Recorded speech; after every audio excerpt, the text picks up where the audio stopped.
Magandang hapon sa inyong lahat ulit. Andito ako ngayon sa aking clinic at may pasyente na naman tayong magpapacheck up sa kanilang gallbladder. Actually, natapos ko nang maoperahan tong si Sir Jan. Okay? So, Jan, kumusta ka? Okay naman? Yes. Okay. Okay na. Yung naging problem natin kasi dati sa iyo is yung gallstone mo, di Yes. ba? So, nung bago tayo pumasok sa operation, ano bang nararamdaman mo? Ano pang kabado? Kabado Yes ka? po, kasi first time ko to eh. Oh, pero kamusta ba nung natapos ng operation? Okay naman. Wala nang parang ano pa rin, yung parang hindi ko na alam kung ano nangyari. Hindi ba? Yes po.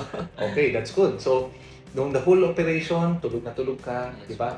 Katulad ng mga sinabi ko sa iyo, yung mga sinabi ko sa iyo after the operation, naramdaman mo ba? Yes po. Yung masusuka, Hilo. yes po, may hilo. Nasuka ka ba? Hindi po, parang masuka lang po. Parang masusuka. Okay, pero hindi naman natuloy, Hindi ano? naman natuloy. Yung sakit sa Yeah, lalamunan. meron din. Okay, pero nawala din agad. Nawala din. Okay. Ang pinakahuling nawala is yung sa pusod po. sa puso, sa Opo. sugat. Masakit pag bangon, Oo. pag hihiga. So, expect yun, di ba? Yes po. Pero ilang araw mo naramdaman yun? Isang linggo na natin ito. Isang linggo mo na Opo. gano'n? Isang Okay, linggo. so nagpahinga ka na lang sa bahay noon? Ano po? Sa Okay. bahay.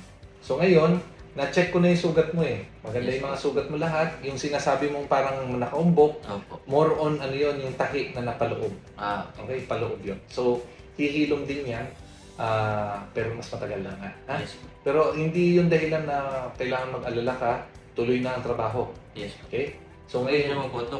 pwede ka na magbuhat. Yes. Pwede ka na yung ganyang sugat, pwede ka na mag-swimming.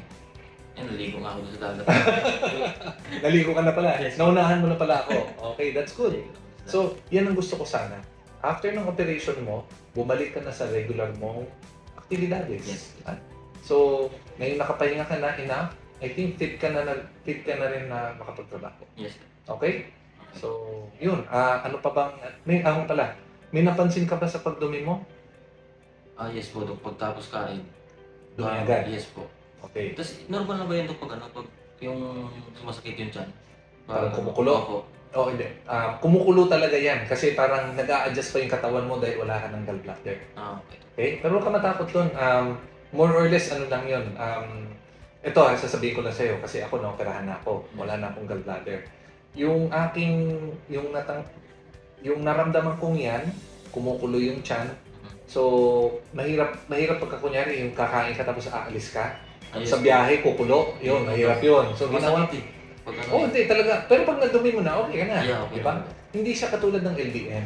Yes. Yung LBM, tuloy-tuloy, masakit eh. Humihilab, di ba? So ito is Pag more on nalabas parang, mo na. pag nilabas mo na, okay ka na. Okay. Tapos buong araw, okay ka na eh. Opo. Di ba? Okay lang yan. Ngayon, alam mo na. So pag ikaw kakain, pagbalik mo sa work mo, pag kakain ka, expect mo na, takbo ka muna sa CR. Yes. Pero hindi ito permanente. Maraming pasyente na mga ilang buwan, nawawala na rin yung ganyang problem. Sa akin, 3 buwan, nawala na rin. Okay. Okay? Sa akin, ngayon ko lang pag pagtapos kain, tapos Lalo ng mamantika, di ba? yes po. Ano lang, parang pagtapos kain, Dok, bilis na mabusog eh. Oo, yun. Normal yan. Tapos Huwag ka agad. mag- Okay lang yan. Huwag ka mag-alala. Ha? Yes. So sa akin, bibigyan na kita ng clearance. Pwede ka na mag-work. No? Okay, Dok. Kahit mabigat na trabaho. Okay na. Okay po. Oh, Kasi para, yung sa barko, Dok, magbubuhat ako dun eh. yun. yung Balik mga trabaho na dapat tayo. Yes. Di ba? Kailangan mo na rin yun eh. Opo. Para sa pamilya. Di ba? Yes po. Okay, Kasi very wala good. na. That's good. So, ano ko na lang, isusulat ko na dito yung certificate. Kailangan mo, no? Yes po. Mag-i-issue tayo ng certificate para sabihin natin sa captain mo. Yes, sir. Sa company. Kapag. Sabihin na sa company na okay ka na. Okay po. Kasi Okay. yan lang inaantay nila, Dok eh. Very good. Sige. Okay guys. Thank you very much sa inyong pakinig and thank you rin sa iyo Jan Thank you, for Dok. your time. Yes po. Kung sakali, sabihan mo yung mga iba mong kaibigan na about yung problema ng gallbladder, so wag na nila Mayroon niya ako nakasama dito. Yung, Oh. yung binabaan ko, Oh. may polyps yun siya eh. Oh, Ewan ko, hindi pa naman daw sumasakit. eh, Pero maliit pa, 0.5 to ata eh. pagka ganun, maganda magkonsulta muna. Yun nga to. Ha? Opo. Okay. Kasi pag medical niya, nakikita talaga yun eh. Oh. May polyps talaga siya. Ayun. Lagi siyang sisilipin. Laging siya mako-comment. So, Opo. maganda sanang magkonsulta na siya, makapag-usap ng isang board-certified na surgeon, ha? Hanapin niya yung FPSGS. Yes. Yun lagi hanapin. Opo. Alright, sige. Jan, thank you. Thank you, Doc. Okay, sige.